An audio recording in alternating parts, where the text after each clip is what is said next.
Agaseke k'amakuru mu karere ngapfunduriye muri Tanzania. Ishami ry'Onu ryita ku buzima OMS ryatangaje ko hadutse icyorezo cya Marburg muri Tanzania kandi ko kimaze guhitana abantu 8 mu 9 bagaragaje ubwandu. Itangazo OMS yasohoye rigaragaza ko mu ntara y'Akagera habonetse ubwandu bwa mbere bikewe ko ubwa Marburg ku tariki 10 z'ukwezi kwa mbere umwaka. Abamaze guhitanwa n'indwara ni 8 bingana na 49% by'ubwandu bwose. Kugeza abamaze gupimwa basanga iki cyorezo ni 9 bagaragaza ibimenyetso birimo kuribwa umutwe bikabije, kugira umuriro mwinshi, kuribwa mu mugongo, kuruka ndetse no kuva amaraso ahantu hose. Umubare munini w'abishwe n'indwara biganje mu bakora kwa muganga ndetse n'abafite ibyago byinshi byo kwandura iyi virusi. Iyi ndwara ikwirakwizwa no gukora ku maraso cyangwa se amatembabuzi uyirwaye. Muri Werurwe 2023 icyorezo cya Marburg cyagaragaye mu karere ka Bukuba mu ntara y'Akagera, gusa cyamaze amezi 2 gusa. Ubu bwandu bugaragaye muri Tanzania nyuma y'ukwezi OMS itangaje ko icyorezo cya Marburg cyari kimaze iminsi cyaribasiye u Rwanda cyarangiye, ndetse u Rwanda rwakoresheje imbaraga zose ntiyagira umuntu ukivana mu gihugu ngo akijyane hanze. Imibare igaragaza ko mu Rwanda abantu 36 aribo banduye Marburg,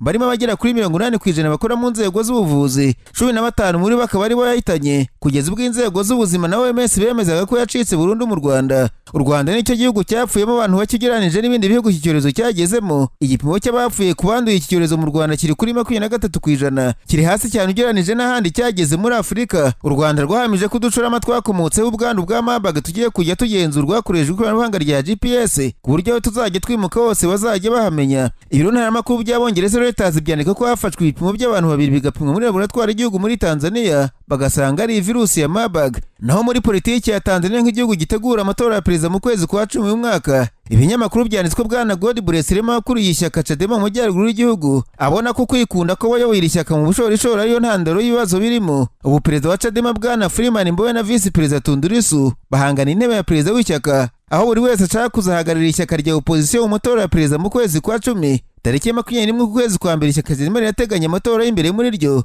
aho uzaba perezida azarihagararira mu matora y'umukuru w'igihugu. Ikinyamakuru The Citizen cyiswe bwana God Blessirema yatangaje ko ari ku ruhande rwa vice perezida Tundulisu. Iki gihugu kiritegura amatora atavugwaho rumwe kuko perezida Samia Suluhu Hassan ushaka manda ye ya kabiri atoye bwa mbere avugwaho kugira igitugu kurusha Dr John Pombe Magufuli yasimbuye yitabye Imana manzaganya muri 2021. Hashigiye hari uguhangayika ko Tanzania ishobora kuba irimo gusubira ku butegetsi bw'ikandamiza ryohoze ari perezida John Pombe Magufuli, nubwo perezida Samia Suluhu wamusimbuye yakuyeho itegeko ribuza abatavuga rumwe nawe guterana ndetse agasezeranya gusubizaho politiki irimo guhatana. Mu mwaka ushize abatavuga rumwe n'ubutegetsi muri Tanzania barirwa muri za 40 batawe muri yombi, ndetse bamwe bicwe mu bugome. Hari utavuga rumwe n'ubutegetsi wo ku rwego rwo hejuru wapfuye nyuma yo gusukwa acide. Umuryango urangira uburenganzira bwa muntu Human Rights Watch wavuze ko kwiyongera kwitabwa muri yombi ry'impirimbanyi zitavuga rumwe n'ubutegetsi muri Tanzania ari ikimenyetso kibi imbere y'amatora ya perezida yo muri uyu mwaka mu kwezi kwa 10. Nararanganije amaso ibinyamakuru byandikirwa muri Kenya. Abanyamakuru bakiza amakaramu ku mpapuro barandika banatwa bavuga impinduka muri guverinoma Israel yose muri Kenya, bigakorwa perezida William Ruto agamije gushaka uko yahangana na Rigati gashaka guhoza amwungirije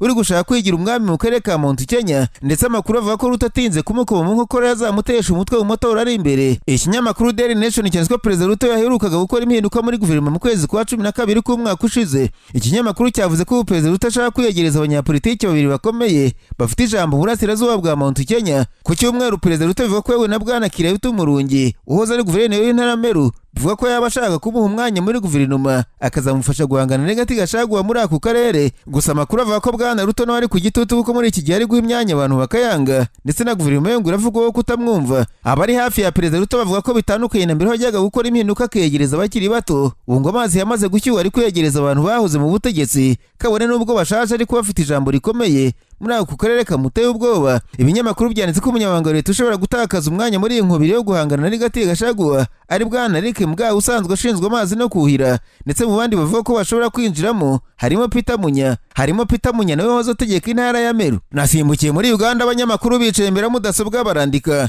banitswe urukiko runiteye nshinga muri Uganda rwavuze ko ruzaburanisha muri uku kwezi kwa mbere ikirego gisaba ko abadepite batazongera guhabwa imyanya muri guverinoma ngo bahembwe ku myanya 2. Impirimbanyi zaregeye urukiko zigaragaza ko bihabanye n'amahame yo gutandukanya imikorere y'inzego, kuba umuntu yaba ari umudepite na minisitiri icyarimwe muri Uganda kuko bituma hatabaho ubwisanzure mu gufata ibyemezo. Ikinyamakuru Daily Monitor cyanditswe baregeye iki cyemezo basaba ko niba uri depite na minisitiri ugomba kwegura ku mwanya umwe, no kuvuga muri guverinoma ugasigarana umudepite gusa, kandi ko igihe urukiko ruzabonera ko ari amakosa avanze n'amanyanga n'ubujura abadepite basanzwe ari ba minisitiri bazasubiza ibigenewe abaminisitiri byabatanzweho. Icyo kinyamakuru cyanditse ko umunyamategeko Michael aboneka n'umuryango utari uwa leta abarezi wa Katiba Foundation batanze ikirego mu kwezi kwa mbere k'umwaka ushize. Mu kirego cy'abo bantu bavuga ko perezida wa Repubulika y'u Uganda niba afite uburenganzira bwo gufata depite akamugira minisitiri akabifatanya, urwego rw'inteko ishinga amategeko ari baringa, ndetse uvuga ngo ubutegetsi nyoriza tegeko na nshinga amategeko byarivanze bikora umushongi. Izi mpirimbanyi kandi ngo zifite n'ikindi kirego gisaba ko leta igabanya kuremarema imijyi, kuko ngo buri mujyi uhita ukenera umugore uhagarariye mu nteko ishinga amategeko,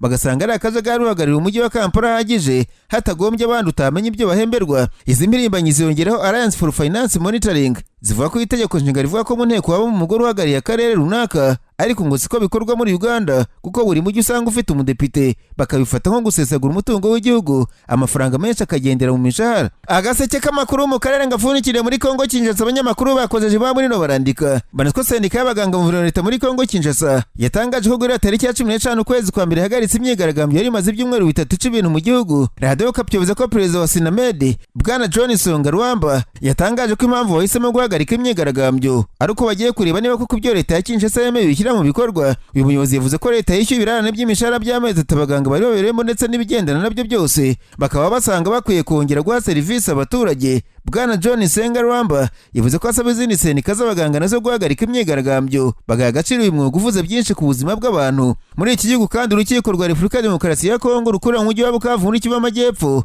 rwakatiye Abashinwa batatu igifungo cy'imyaka 10 n'ihazabu $600 by'amadolari y'Amerika bamijwe gucukura mu muri iki gihugu bitemewe n'amategeko. Aba Bashinwa beretswe itangazamakuru tariki ya ukwezi kwa mbere umwaka nyuma yo gufatwa n'abashinzwe umutekano ubwo bari bafite udupaki 10 twa zahabu n'amadolari y'Amerika $800 ubwo bagezwaga bwa mbere mu rukiko kuwa mbere. Umushinjacyaha Urimba Imuwanza yabashinje kuba muri Kongo mu buryo bunyuranye n'amategeko no gusahura umutungo kamere w'iki gihugu. Urukiko rwahamije icyaha cyo gukura muri Kongo umutungo mu buryo bunyuranye n'amategeko, gukoresha amafaranga mu buryo bunyuranye n'amategeko ndetse no gusahura. Umushinjacyaha Christian Wanduma yatangaje ko yishimiye icyemezo cy'urukiko kuko ari isomo ku bandi banyamahanga bakorera ku butaka bwa Kongo mu buryo bunyuranyije n'amategeko. Maître Arsène Mwakuri mu banyamategeko bunganira mu Bashinwa watangaza ko bakiriwe batanyuzwe n'icyemezo bategura kuzajurira. Leta ya Kongo iherutse gufunguza Abashinwa 17 bari bafatiwe muri Kivu Amajyaruguru bashinjwa gusora mu bihe agaciro. Ntabwo bizwi niba aba batatu bazakomeza gufungirwa muri Kongo cyangwa se bazoherezwa iwabo. Iyi ntara ya Kivu Amajyaruguru imaze imyaka myinshi irimo imirwano n'inyeshyamba zihanganye n'ingabo za leta ya Kongo Kinshasa FARDC, nko mu gihe umutwe w'inyeshyamba Ibintu wemezaga ko wigaruriye agace ka Ngungu muri teritwari y'Amasisi muri Kivu Amajyaruguru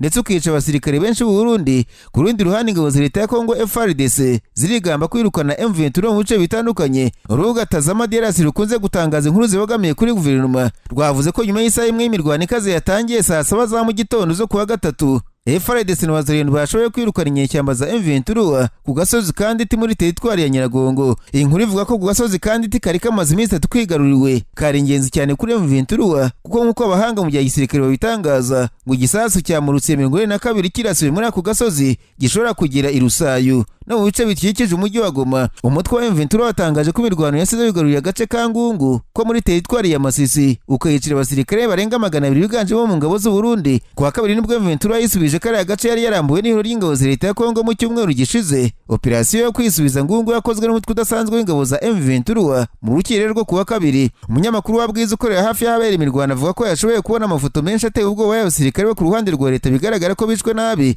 Umuvugizi wungirije wa M23 Oscar Barinda yatangaje ko operasiyo yo gufata Ngungu yiciwemo abasirikare benga 115 barimo 70% b'Abarundi barimo n'abaofisiye bakuru. Usibye kwica bari abasirikare, amashusho Barinda yashyize hanze anerekana intwaro nyinshi, amasasu n'ibindi bikoresho bya gisirikare M23 yafatiye Ngungu. Yaba FARDC cyangwa igisirikare cy'u Burundi nta uremeza cyangwa se ngo hakana ayo makuru arimo atangazwa n'uruhande rw'inyeshyamba.